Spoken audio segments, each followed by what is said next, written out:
नमस्कार, आदाब, सत श्री अकाल। यूपी कॉप क्राइम स्टोरी में आपका स्वागत है। आज की कहानी साइबर फ्रॉड से संबंधित है। कर्नाटक राज्य के बेलगावी जिले के एक छोटा सा गांव पड़ता है, बीड़ी गांव। यहां के रहने वाले डी नाजरेत, उम्र 83 वर्ष, फ्लावियाना उनकी पत्नी जिनकी उम्र 79 वर्ष है। यह दंपत्ति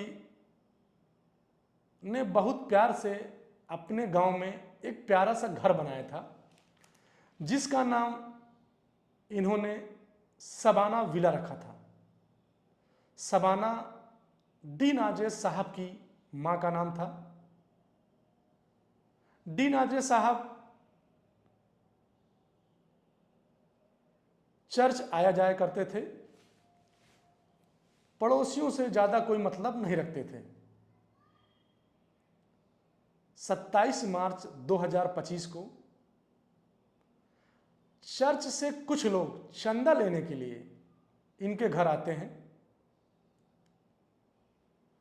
बेल दबाया जाता है, कोई आवाज नहीं आती है। दरवाजे के पास जैसे ही कुछ लोग पहुंचते हैं, हाथ रखते हैं, दरवाजा खुल जाता है। घर के अंदर जाते हैं, देखते हैं कि फ्लावियाना, जिनकी डेड बॉडी बेड पे पड़ी हुई है, और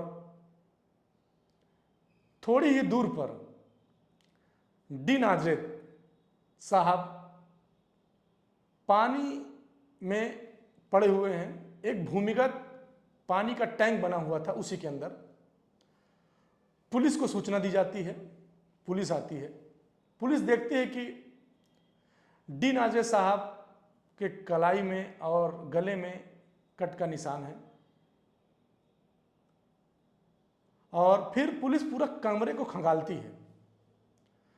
कमरे को खंगालती है तो उसे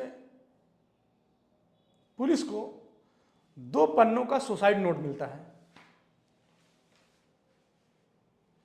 पुलिस जब उस सुसाइड नोट को पढ़ती है तो डी नाजरेत साहब लिखते हैं कि 27 जनवरी 2025 को टेलीकॉम डिपार्टमेंट से मेरे पास एक फोन आता है। वह व्यक्ति अपने आप को टेलीकॉम का कर्मचारी बताता है और कहता है कि आपके मोबाइल से राष्ट्र विरोधी एसएमएस व अश्लील एसएमएस किए गए हैं। आप साइबर क्राइम अधिकारी से बात कर लीजिए, मैं आपकी बात करवा रहा हूं। फिर इनकी बात साइबर क्राइम अधिकारी से होती है। साइबर क्राइम अधिकारी भी यही बात कहता है कि आपके मोबाइल से राष्ट्र विरोधी एसएमएस हुए हैं और अश्लील एसएमएस भेजे गए हैं, आपको गिरफ्तार किया जाएगा। डी नाजरेत साहब घबरा जाते हैं। साइबर क्राइम अधिकारी इनसे संपूर्ण विवरण मांगता है। ये साफ साफ चल अचल संपत्ति संपूर्ण ब्यौरा इनको बता देते हैं। फिर वह व्यक्ति कहता है कि अगर आप बचना चाहते हैं तो आप पैसे दे दीजिए, मैं आपको अकाउंट नंबर दे रहा हूं। डी नाजरेत साहब को 22 अकाउंट नंबर दिए जाते हैं, अलग अलग खातों के।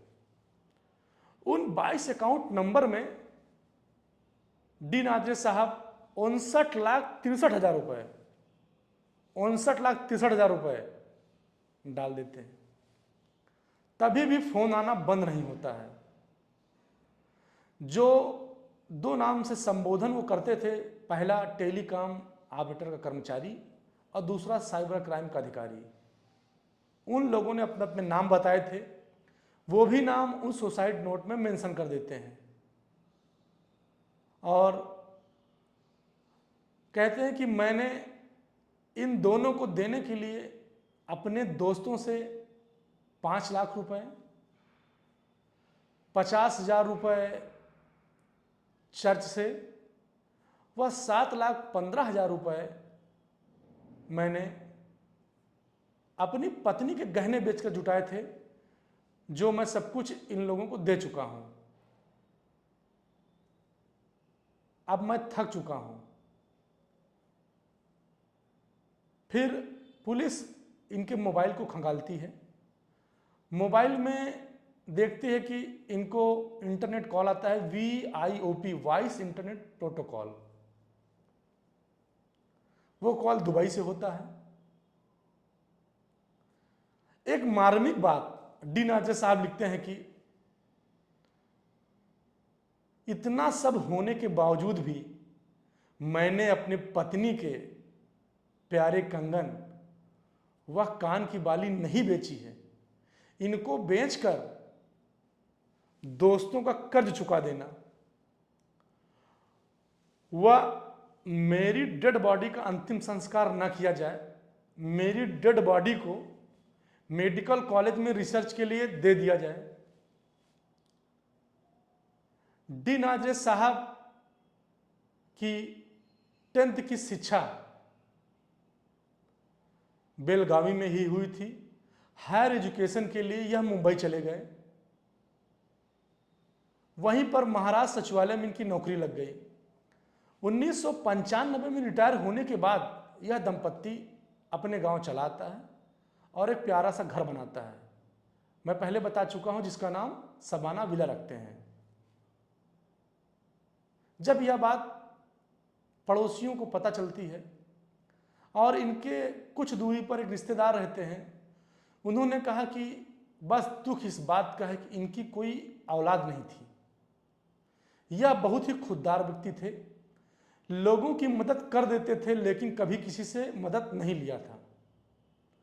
80 से ऊपर उम्र होने के बावजूद भी यह सारा काम स्वयं करते थे।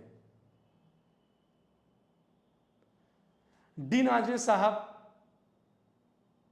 कभी किसी से मदद नहीं लेते थे। यह कहानी हम लोगों के लिए एक सबक है कि अगर हमें या आपको ऐसी कोई कॉल आती है तो आप यह बात अपने अड़ोसी पड़ोसी से, अपने रिश्तेदार से, मित्र यार से, किसी से तो कहें। जब आपने कोई गलत काम किया नहीं तो किस बात का डर, कानून बना हुआ है। इस कहानी से शिक्षा ये मिलती है कि हमें इस तरह का कोई भी कॉल आता है तो हमें घबराना नहीं है। हमें यह बात अपने अड़ोसी पड़ोसियों को बताना है, पुलिस की मदद लेना है। अगर समय रहते हुए यह दंपत्ति अपनी बात किसी से शेयर करते होते, चर्च गए जाते थे, चर्च में किसी को बताए होते, तो शायद आज यह बच जाते।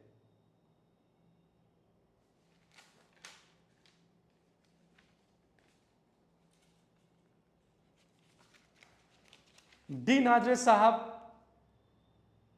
इज्जत, मान मर्यादा, शर्म के मारे नहीं कहे, यही बात है ना। लेकिन कभी भी जान लीजिए आप, किसी को फोन में अनजाने कॉल पे पैसा आपको नहीं लगाना चाहिए। सावधान रहने, सतर्क रहें। फिर मिलेंगे नई कहानी के साथ एक नए एपिसोड में। तब तक के लिए धन्यवाद।